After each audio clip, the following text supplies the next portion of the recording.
felt anxious, so anxious that I was burning. My heart was beating really fast. I couldn't sleep. I got tireder and tireder because I couldn't sleep, because I was worrying, and I was worry. I've let my family down. Everyone's going to suffer because I'm no good.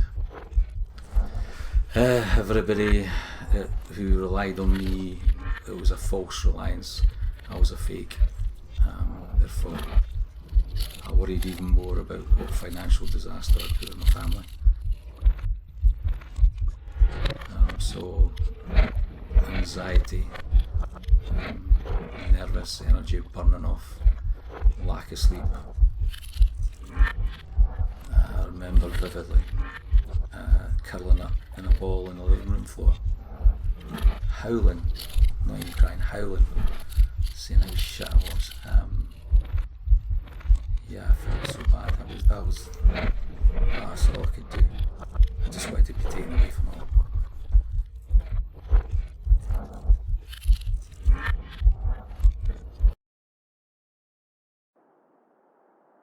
I only realised something was wrong when I was driving back from school crying, and I knew this wasn't right.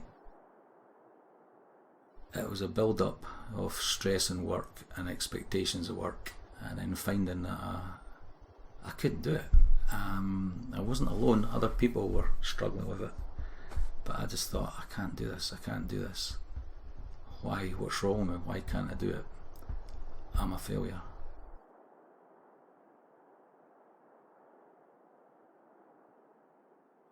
I knew I was stressed.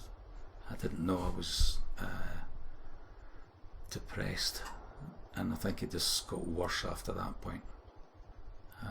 There was no stopping it. Once it started, the feelings of negativity about not being good enough, I couldn't stop it.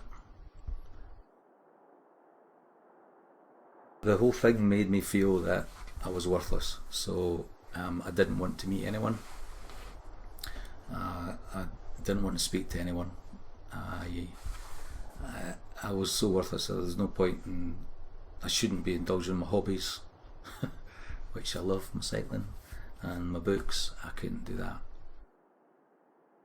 I could see, and now I can, that these are the sort of things I should have kept doing. I should have kept in contact with people. I should have gone out on my bike. I should have gone to the cinema. I should have done this.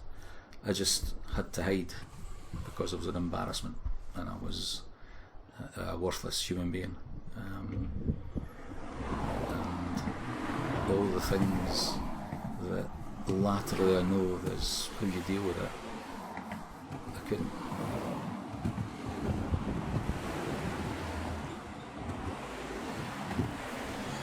It consumed me. Finding a way to kill myself that nobody would get hurt with.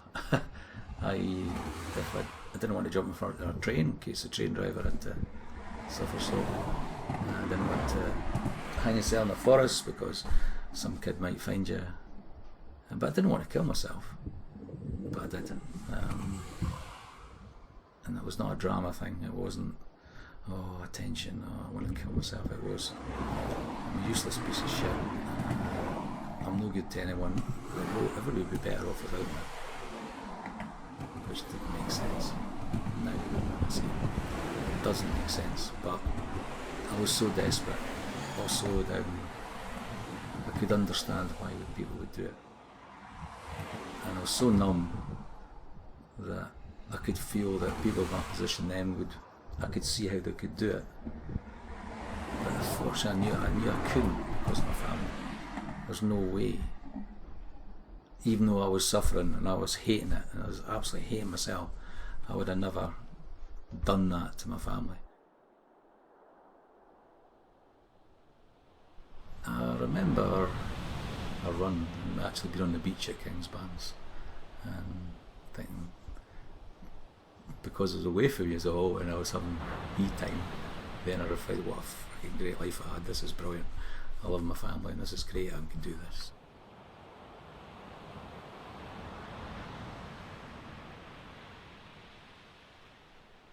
I am a guy who did a lot of things on his own, and I think when you're giving time to other people as your job, you sometimes a wee bit of time to yourself without being too selfish.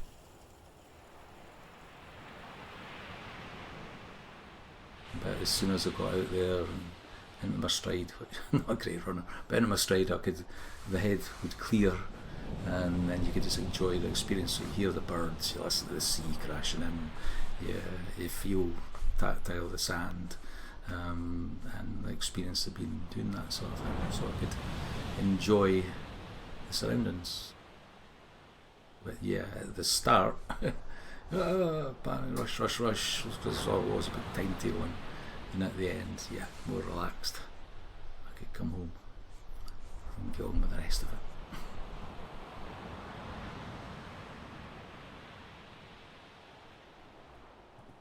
I know that I've had these issues. I'm hopeful I won't have them again. I can't tell if I'm going to have them or not. I don't know what's going to kick in. I didn't think I'd get it after the second time. But then I went back in that position of responsibility and I had a trigger there.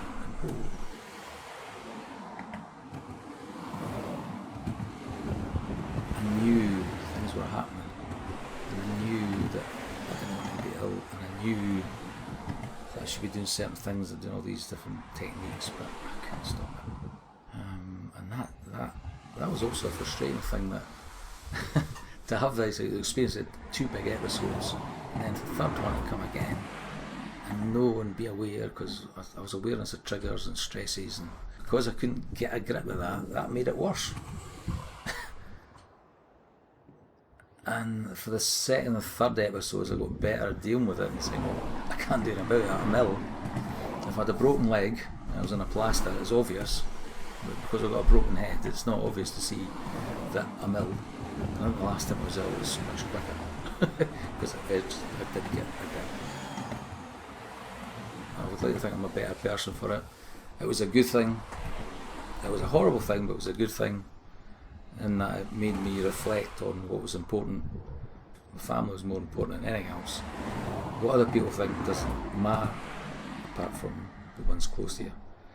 And work is important, but hey, it's a job, and getting that balance right, and that's what was wrong.